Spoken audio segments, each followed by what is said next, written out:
Greetings, Cosmic Core. Mike here with Sci-Fi and more, and welcome back to the channel. And if you're new here, welcome to our Sci-Fi family. Now, we usually do a deep dive on some classic or nostalgic movies that have historical innovations that have just over the years kept the science fiction genre pushing forward. But we have never delved into independent films. And in our previous video, we announced that we were going to start a new segment called Subscriber Street, where we want to hear from you, our subscribers. And for an inaugural Subscriber Street segment, we wanted to feature a subscriber that has been with us from the very beginning and just happens to be an independent film creator named Jonathan Martin-Ives, as he is set to premiere his latest sci-fi film, The Kessel Paradox, at multiple film festivals throughout 2024. Independent filmmaking can take on some challenges for smaller studios or for individuals, such as idea generation, world building, production, VFX workflow, and distribution. And cash. That's a big one. But if these obstacles can be overcome, even on a micro budget, working only nights and weekends, these micro-budget independent films can potentially win Best Film at festivals, or win Best Director for an independent sci-fi film, or Best Cinematography and Best Ensemble Cast. And the potential is there for an independent film to also be purchased for theatrical releases in, let's say, Los Angeles or New York, with additional opportunities potentially on streaming services like Apple or Amazon. One of Jonathan's biggest inspirations is Steven Spielberg. And like Steven Spielberg, Jonathan Martin-Ives' journey into filmmaking started with an 8mm camera. And with that 8mm camera back in the day, he would develop his own effects, like utilizing red yarn for laser beams and black poster board placed in front of windows with pinholes for starfields. But probably Jonathan Martin-Ives' largest inspiration has to be Roger Corman. Now, Roger Corman has a tremendous amount of film and science fiction film credits to his name.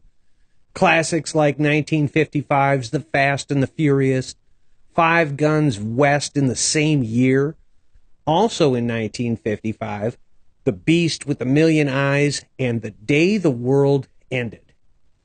It conquered the world in 1956, and Attack of the Crab Monster in 1957, just to name a few. And he had great success, as many of his films have gone on to become cult classics with imaginative premises and unexpected creativity. And it is worthy to mention that Roger Corman is credited with launching the careers of many successful filmmakers and actors, including Francis Ford Coppola, Martin Scorsese, James Cameron, and Jack Nicholson.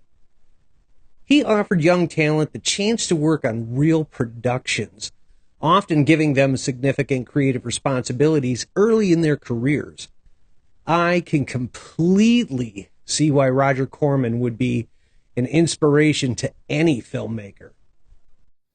I was very excited and delighted when watching The Fabelmans to find out that Steven Spielberg started his initial journey messing about with 8mm film and cameras and such.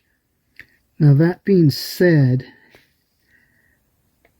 I think I have more in common with Roger Corman's style of filmmaking, as he was used to working with small budgets and using found objects and materials.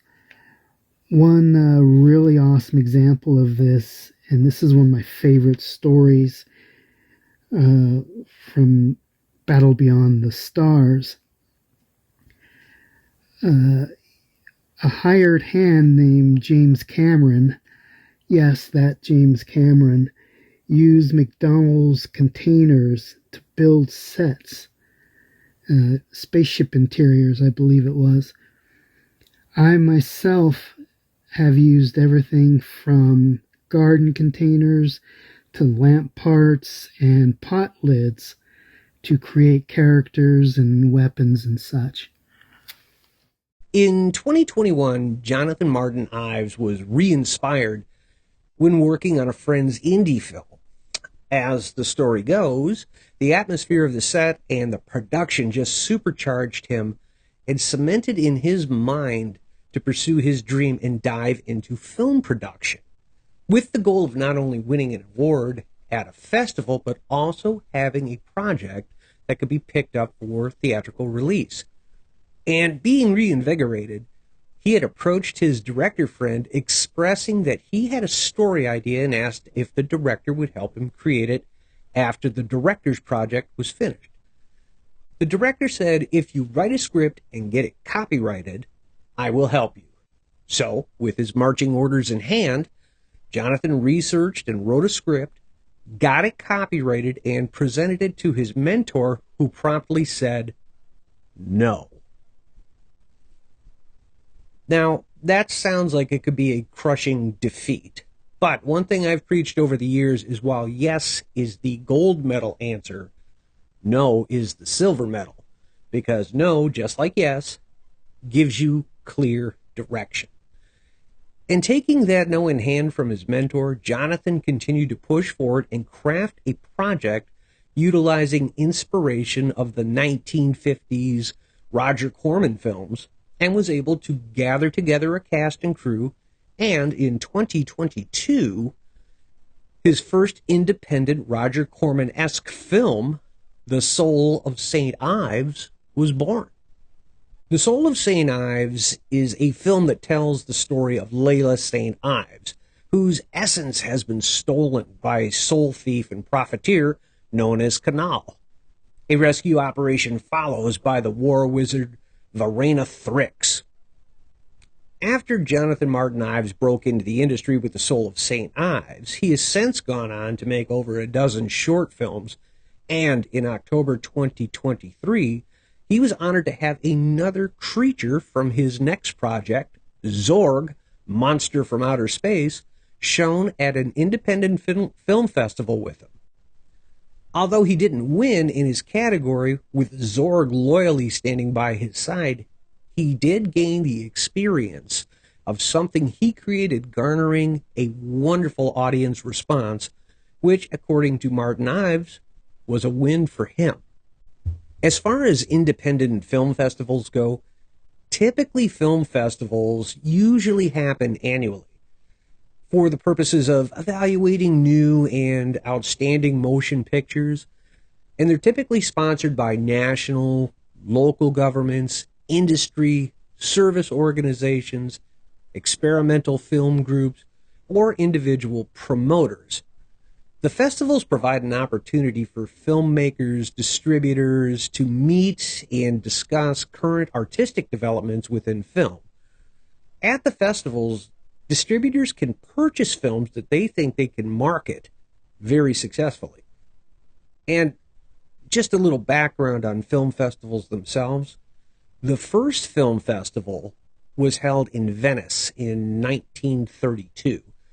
And since World War II, film festivals have contributed significantly to the development of the motion picture industry in many countries. Probably the best known and most noteworthy of the hundreds of film festivals that's held each spring is the Cannes Film Festival in France.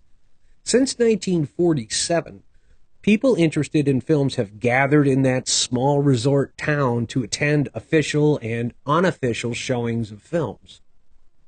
The popularity of Italian films at the Cannes and Venice film festivals played an important part of the rebirth of the Italian film industry in the late 1940s and early 1950s, and the spread of post-war neo-realism.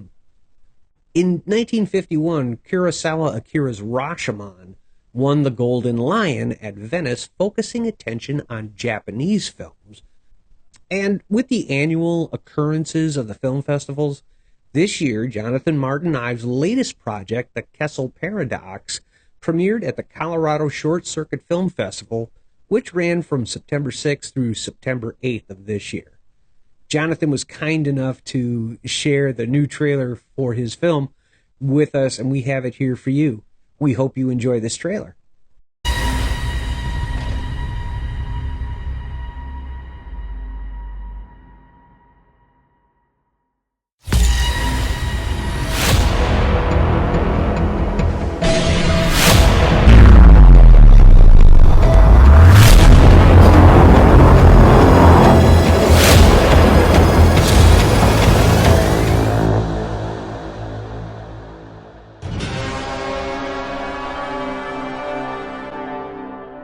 This is not open for debate, Kessel. You will go to Casamari, and you will arrest Taravenix for the attempted genocide. Understood, Admiral. Taravenix, I arrest you for attempted genocide.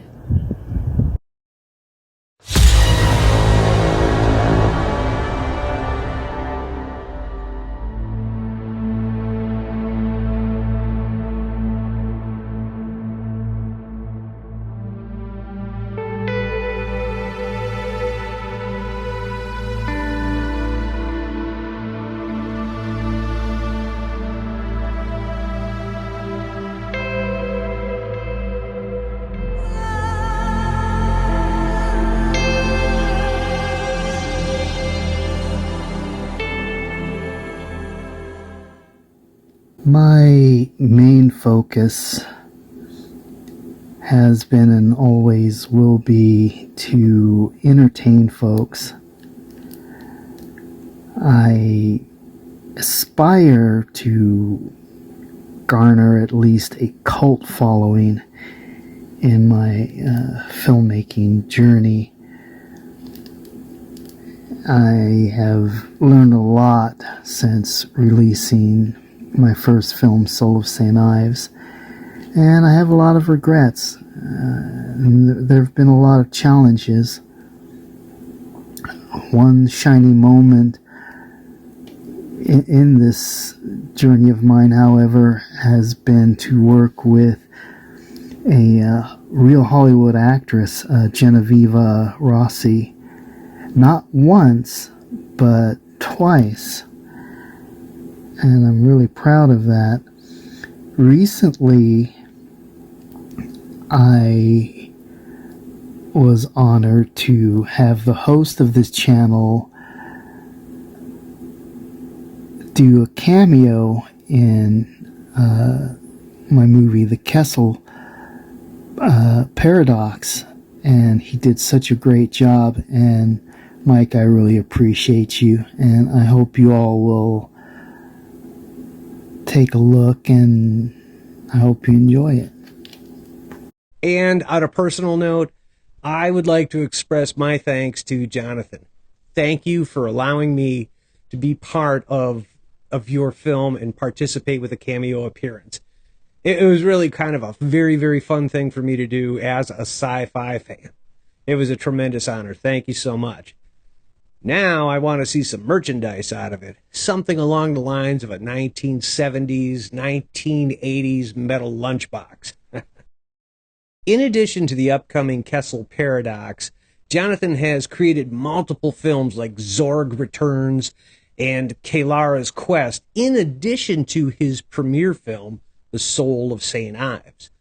I've gone ahead and included a link in the description to Jonathan Martin-Ives' body of work, and he is a great example of continuing to push forward to pursue your dreams, even after you receive a no, if the dream you have is strong enough to believe in. And there you have it, Cosmic Core. We hope you have enjoyed our inaugural edition of Subscriber Street. And if you have an idea and you would like us to feature it, please drop it in the comments section below so we can feature your idea and make sure you get credit on our channel. Thank you again, everyone, for watching, and don't forget to like and share. And if you feel we've earned it, please feel free to subscribe to the channel. It's one click for you, but it means the world to us. And if you're looking for additional sci-fi content from us, please be sure to check out our other channel, Sci-Fi and More Fun News. Until next time, Cosmic Core, have a great galactic day.